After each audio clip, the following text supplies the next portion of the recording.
আমি ডক্টর সৌমিত্র মণ্ডল।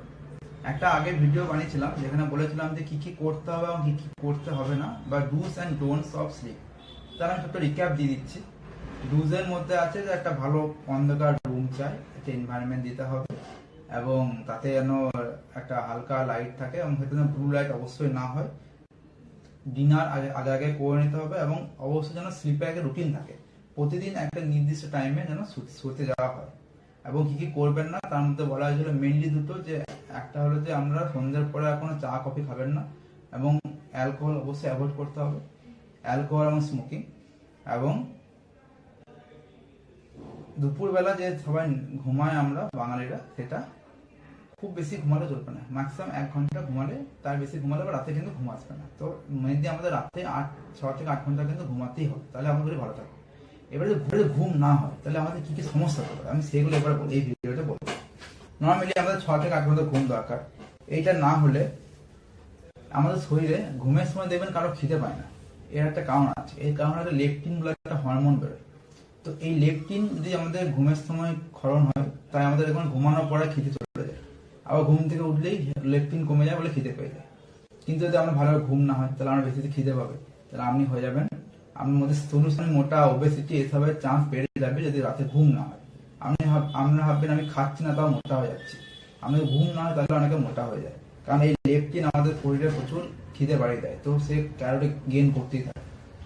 তাছাড়াও এইভাবে আমাদের রাতের বেলা ঘুমানোর সময় অনেক প্রেশার একটু কম থাকে, এবার ঘুম না হলে আমাদের দিনে প্রেশার বাড়বে। আমাদের ঘুমের জন্য বিভিন্ন স্টেরয়েড বা কর্টিকোস্টেরয়েডস এবং ইনসুলিন এইগুলোর ক্ষরণের একটু হেরফের হয়। তো যেহেতু ঘুম ভালো না হলে এই সবে ব্যালেন্সে ডিসব্যালেন্স হয়ে যাবে, তো আপনার সুগার হওয়ার চান্স বেড়ে যাবে।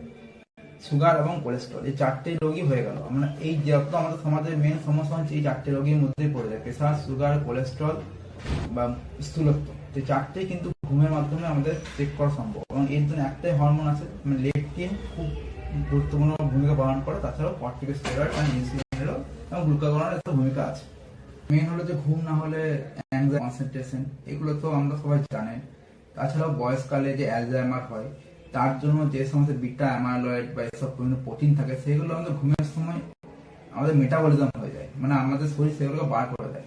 ঘুম না হলে ফিউচারে আমাদের যে রোগ পাওয়ার যে ক্ষমতা, সেটা মানে শিশুদের লোক পেয়ে যাবে, বয়সকাল চান্স পেয়ে যায়। এবং এটা আমরা নিশ্চয় জানবেন যে ঘুমালে পরে আমাদের short term memory long term মেমোরিতে কনভার্ট হয়। তাই অনেকে বাচ্চারা পড়াশোনা করে যদি ঘুমায় তাহলে সেটা দীর্ঘদিন মনে থাকবে। বাচ্চা বন্ধাত্ম সমস্যা আসতে পারে মেয়েদের মধ্যে, তাতে মনোযোগের অভাব, এবং শরীরে দূষিত পদার্থ বের করতে সাহায্য করে। এর সাথে বিভিন্ন সাইটোটক্সিক ড্রাগস, মানে বিভিন্ন ড্রাগসের মেটাবলিজম, যে ওষুধ খায় সেগুলোকে হজম করে দেয় ঘুমের সময়, এবং শরীরে অনেক ফ্রি রেডিক্যাল তৈরি হয় যেগুলো হয়তো শরীরে ক্ষতি করে, সেগুলো ঘুম আমাদেরকে মেকআপ করে দেয়। তাই এইগুলো ঘুম না হলেও এইসব ফ্রি রেডিক্যাল বা সাইটোটক্সিন বা বিভিন্ন টক্সিন, সেগুলো ফিউচারে ক্যান্সার করতে পারে। তাই ঘুম কমার জন্য আমাদের ক্যান্সারেরও বাড়তে পারে, কারণ খুবই দরকার। আর বেশি ঘুমালেও একটা রোগ আছে, সেটাকে বলা হয় ওএসএ বা অবস্ট্রাকটিভ স্লিপ অ্যাপনিয়া। এটা সারাদিন লোকের ঘুম পায়, ঝিমুনি হয়, এবং এরা সবসময় প্রচুর নাক ডাকে। এটা নিয়ে আমি একটা ভিডিও হয়তো পরে বানিয়ে দেবো। ধন্যবাদ।